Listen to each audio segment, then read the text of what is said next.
اعوذ باللہ من الشیطان الرجیم بسم اللہ الرحمن الرحیم۔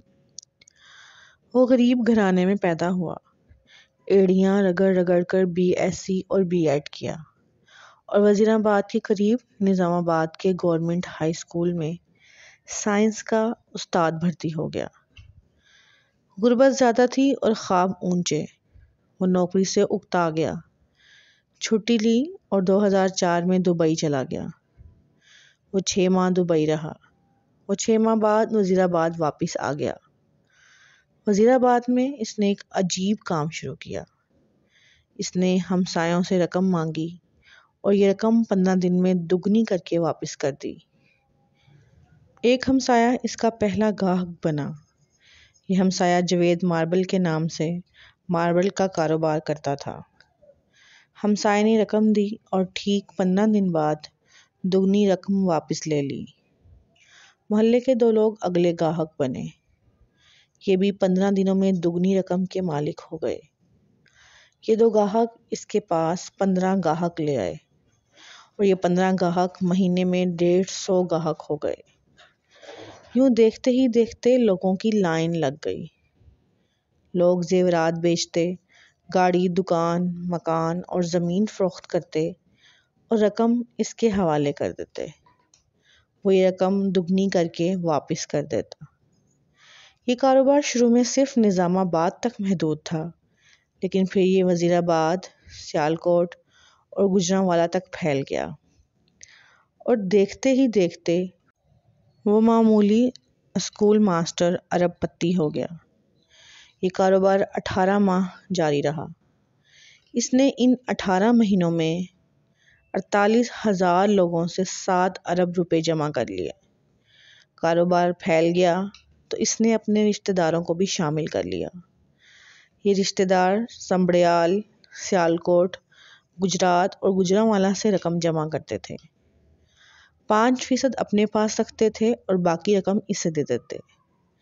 وہ شروع میں 15 دنوں میں رقم ڈبل کرتا تھا۔ یہ مدت بعد ازاں 1 مہینہ ہوئی، پھر 2 مہینے اور آخر میں 70 دن ہو گئی۔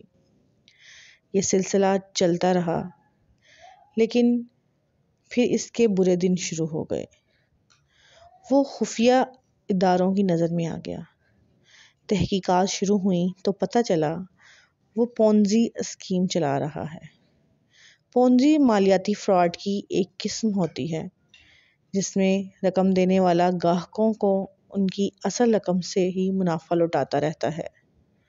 شروع کے گاہکوں کو دگنی رقم مل جاتی ہے، لیکن آخری گاہک سارے سرمایے سے محروم ہو جاتے ہیں۔ مجھے چند برس قبل امریکہ کے صدر ڈونلڈ ٹرمپ کا ایک انٹرویو دیکھنے کا اتفاق ہوا۔ انٹرویو کرنے والے نے ان سے سوال کیا، آپ کو اگر اپنی عملی زندگی میں کوئی کاروبار کرنے کا موقع ملے تو آپ کون سا کاروبار کریں گے؟ ڈونلڈ ٹرمپ نے جواب دیا، میں نیٹ ورکنگ کا کاروبار کروں گا۔ میرے لیے یہ کاروبار نیا تھا۔ میں نے تحقیق کی، پتہ چلا نیٹ ورکنگ بھی پونزی اسکیم جیسا کاروبار ہے۔ اس کاروبار میں بھی گاہک کو رقم دگنی کرنے کا لالچ دے کر سرمایہ اکٹھا کیا جاتا ہے۔ یہ سرمایہ بعد ازاں میگا پروجیکٹس میں لگا دیا جاتا ہے اور ان میگا پروجیکٹس کا منافع گاہکوں میں تقسیم کر دیا جاتا ہے۔ نیٹ ورکنگ نسبتاً اچھی پونزی ہوتی ہے، لیکن دونوں میں شروع کے گاہک فائدے اور آخری نقصان میں رہتے ہیں۔ یہ شخص بھی اپنے گاہکوں کے ساتھ پونزی کر رہا تھا۔ یہ لوگوں کو لالچ دے کر لوٹ رہا تھا۔ خفیہ اداروں نے اس کے گرد گھیرا تنگ کر دیا۔ اس دوران ڈیلی نیشن میں اس کے خلاف خبر شائع ہو گئی۔ گوجرانوالہ ڈویژن میں کہرام برپا ہو گیا اور یہ اپریل 2007 میں گرفتار ہو گیا۔ جی ہاں، آپ کا اندازہ درست ہے۔ یہ شخص سید صبت الحسن عرف ڈبل شاہ تھا۔ وہ ڈبل شاہ کہ جس کا شمار پاکستانی تاریخ کے سب سے بڑے فراڈیوں میں ہوتا تھا۔ اس نے صرف 1.5 سال کے عرصے میں 3 اضلاع سے 7 ارب روپے جمع کر کے دنیا کو حیران کر دیا۔ آپ اب اس شخص کی چالاکی ملاحظہ کیجئے۔ یہ 2007 میں نیب کے شکنجے میں آ گیا۔ نیب نے اس کی جائیداد، زمینیں، اکاؤنٹس اور سیف پکڑ لیے۔ یہ رقم 3 ارب روپے بنی اور اس نے یہ 3 ارب روپے چپ چاپ نیب کے حوالے کر دیے۔ ڈبل شاہ کا کیس چلا۔ اسے 1 جولائی 2012 کو 14 سال قید کی سزا ہوئی۔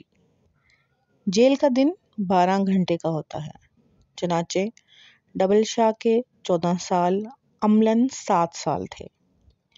عدالتیں پولیس حراست، حوالات اور مقدمے کے دوران گرفتاری کو بھی سزا سمجھی جاتی ہے۔ ڈبل شاہ 13 اپریل 2007 کو گرفتار ہوا۔ وہ عدالت کے فیصلے تک 5 سال قید کاٹ چکا تھا۔ یہ 5 سال بھی اس کی مجموعی سزا سے نفی ہو گئے۔ پیچھے رہ گئے 2 سال۔ ڈبل شاہ نے محسوس کیا 4 ارب روپے کے عوض 2 سال قید مہنگا سودا نہیں۔ چنانچہ اس نے پلی بارگین کے بجائے سزا قبول کر لی۔ جیل میں اچھے چال چلن، عید، شب برات اور خون دینے کی وجہ سے بھی قیدیوں کو سزا میں چھوٹ مل جاتی ہے۔ ڈبل شاہ کو یہ چھوٹ بھی مل گئی، چنانچہ وہ عدالتی فیصلے کے 23 ماہ بعد جیل سے رہا ہو گیا۔ ڈبل شاہ 15 مئی 2014 کو کوٹ لکھپت جیل سے رہا ہوا تو ساتھیوں نے گیٹ پر اس کا استقبال کیا۔ یہ اسے جلوس کی شکل میں وزیر آباد لے آئے۔ وزیر آباد میں ڈبل شاہ کی آمد پر آتش بازی کا مظاہرہ ہوا۔ پاکستان کی تاریخ کے سب سے بڑے فراڈیوں کو ہار پہنائے گئے۔ اس پر پھولوں کی منو پتیاں برسائی گئیں اور اسے مسجدوں کے لاؤڈ سپیکروں کے ذریعے مبارکباد پیش کی گئی۔ وہ ہر لحاظ سے کامیاب ثابت ہوا۔ وہ اسکول ٹیچر تھا۔ وہ معاشرے کا 3 درجے کا شہری تھا۔ اس نے فراڈ شروع کیا اور 18 ماہ میں 7 ارب روپے کا مالک بن گیا۔ نیب نے اسے گرفتار کر لیا۔ وہ گرفتار ہو گیا۔ نیب ایڑی چوٹی کا زور لگانے کے باوجود اس سے 4 ارب روپے نہیں نکلوا سکا۔ سزا ہوئی اور وہ بڑے آرام سے سزا بھگت کر باہر آ گیا۔ اس نے قید کے دن بھی جیل کے اسپتال اور 2nd کلاس میں گزارے۔ اسے جیل میں تمام سہولتیں حاصل تھیں۔ چنانچہ وہ جب رہا ہوا تو وہ مکمل طور پر کلیئر تھا۔ اس نے اب کسی کو کچھ ادا کرنا تھا اور نہ ہی پولیس اور نیب اسے تنگ کر سکتی تھی۔ یہ 4 ارب روپے اب اس کے تھے۔ یہ ان کا بلا شرکت غیر مالک تھا اور ایک سابق اسکول ٹیچر کے لیے 4 ارب روپے کی رقم قارون کے خزانے سے کم نہیں تھی۔ وہ وزیر آباد سے لاہور شفٹ ہوا اور دنیا بھر کی سہولیات کے ساتھ شاندار زندگی گزارنے لگا۔